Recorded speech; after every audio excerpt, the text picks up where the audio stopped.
Vous avez toujours vécu ici depuis votre enfance? Non, nous sommes arrivés ici en 1976. Oui, toujours.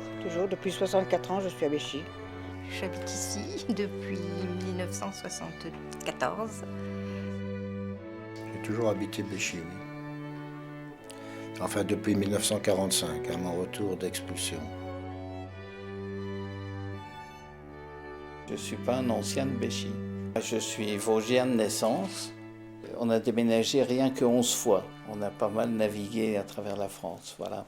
Moi, ma jeunesse a été dans la région du nord de la France, puisque je suis d'origine belge. Moi, je suis passée à l'île de la Réunion et j'y suis née là-bas. On a acheté la maison, elle était en ruine. C'était une vieille ferme, il n'y avait rien du tout.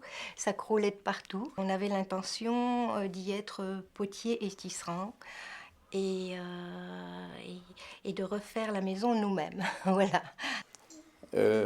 Mon papa était alsacien et il était soldat pendant la guerre et il s'est marié avec une vosgienne. J'étais une petite fille heureuse, je n'avais qu'une petite sœur. Mes parents n'étaient pas riches. Mon père travaillait dans une usine, ma mère ne travaillait pas. J'ai grandi avec eux. Moi, je me souviens, quand j'étais jeune, quand j'ai passé ce qu'on appelle le DEPT, le DEPP, diplôme d'études primaires préparatoires. Je l'ai passé à 11 ans, c'est comme maintenant l'entrée en 6e. Mes parents m'ont donné un vélo pour que j'aille au collège. On n'appelait pas ça le collège à l'époque, on appelait ça le cours complémentaire. Mais comme c'était pendant la guerre, c'était en 40, des pneus de vélo, on n'a pas pu en avoir. On a mis des tuyaux d'arrosage autour des roues pour faire des pneus. Et j'ai fait ça pendant 3 mois et après j'ai pas pu continuer à aller au cours complémentaire qu'on appelle maintenant collège parce que c'était trop loin, je pouvais pas y aller. Alors que maintenant, vous avez un bus qui vient vous chercher pratiquement à la porte de votre maison et vous emmène. Et à 14 ans, on m'a fait passer mon certificat d'études.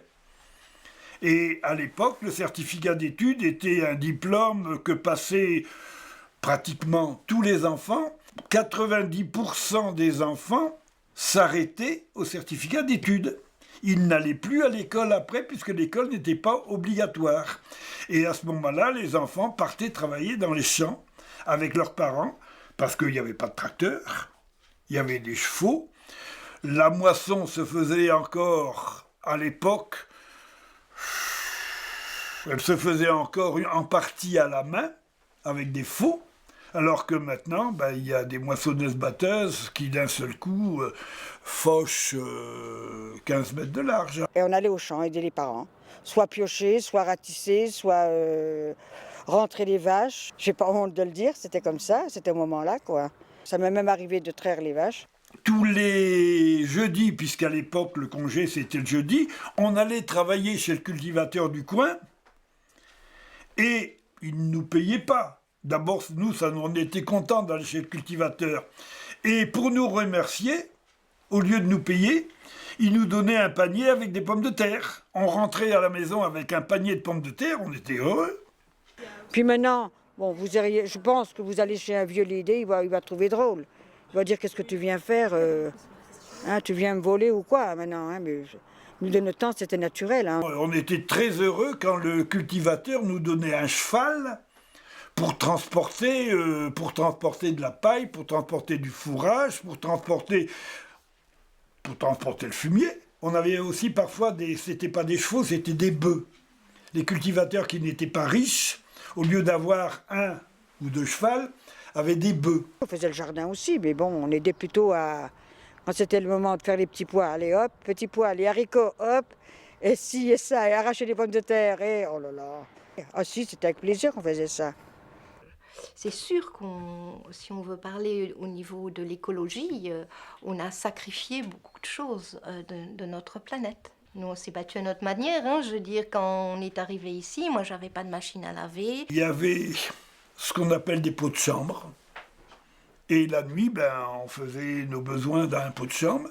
Et le matin, on allait le vider dans le cabinet qui était dans la cour. C'était des toilettes sèches.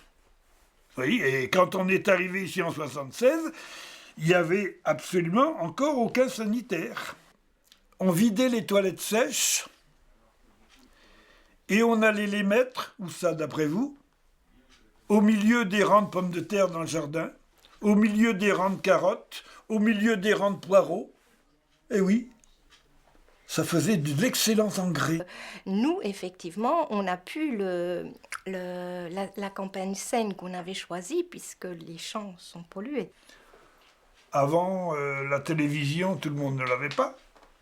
Alors le soir, on allait dans les cafés, puis on participait à ce qu'on appelle le courroie. C'était aussi le rendez-vous des footballeurs. Après les matchs, ils y allaient discuter, boire un coup.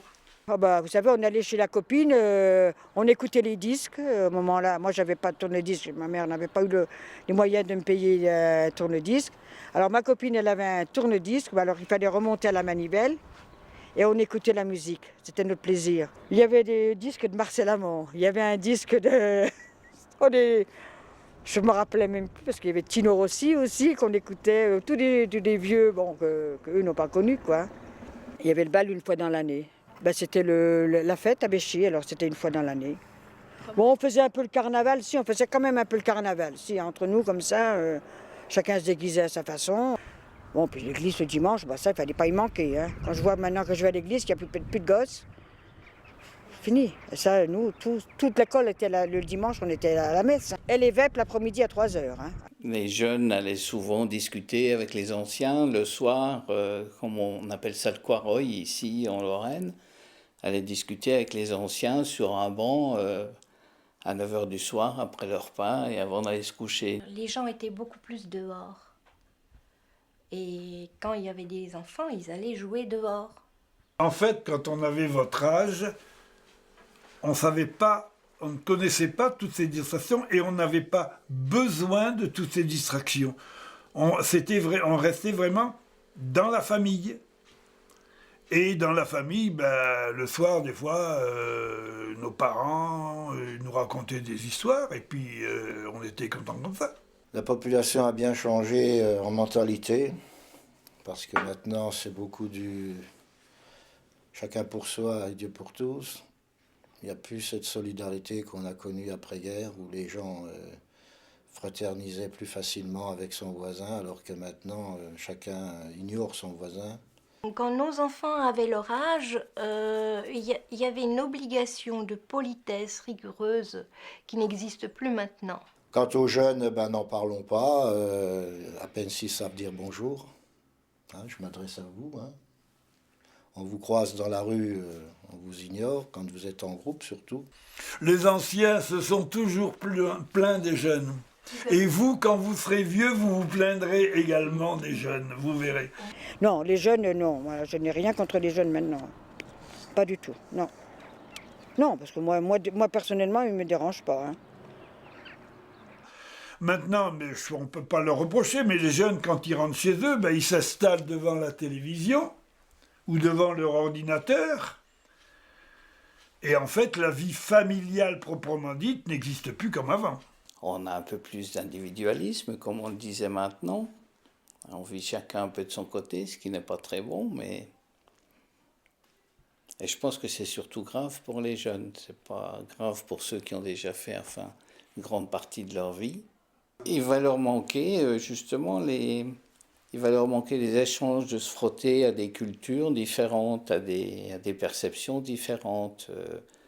L'individualisme, c'est ça, hein, c'est rester enfermé sur soi-même et puis dans ses idées, dans ses propres idées, ce qui peut générer des conflits quand il y a des rencontres avec d'autres. Parce qu'Internet, pour le moment, c'est pas encore très interactif, donc vous vous frottez pas, vous absorbez, mais vous n'échangez pas, vous absorbez. Les jeunes, d'abord, sont bruyants. Ils chantent, ils jouent, ils font du bruit, quoi. Et nous, quand on est vieux, le bruit, on n'aime plus. On aime bien la tranquillité.